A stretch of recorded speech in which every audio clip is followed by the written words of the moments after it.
Աշխատանքային խմբեր կան, որովհետև եթե հիշում եք օգոստոսի 8-ին նաև Ադրբեջանի հետ կապված մի քանի ուղղություններում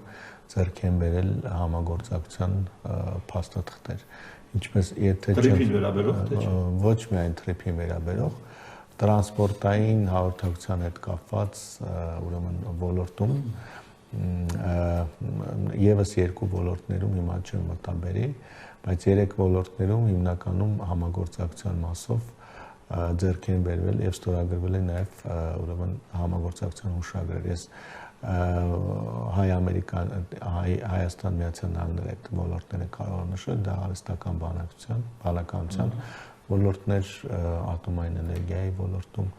համագործակցությունը եւ այդ սահմանային անվտանգության հետ կապված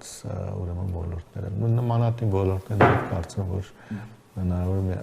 Միացյալ Նահանգներ, Ադրբեջան այդ երկում օրակարգում։ Կարծում եմ այս ուղղություններով կլինի։ Իհարկե կարևոր տարանցման մասով հաստատ կար պայմանավորվածություն, ենթադրում որ այնտեղ եւս կլինի ինչ որ խումբ աշխատանքային, ինչու որտեղ այնուամենայնիվ այս ճանապարհը բավականաչափ սերտ առնչություն ունի Ադրբեջանը, չմոռանանք, որ ուրեմն դրա շուրջ պայմանավորվածություն ձեռք է բերվել 2000-ի զարգացում 2020 թվականի նոյեմբերի 9-ի փաստաթղթի 9-րդ կետի եւ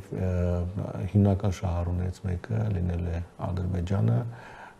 ուրեմն Ադրբեջանի տարածքի եւ Նախիջևանի միջև կապի ապահովման տեսանկյունից։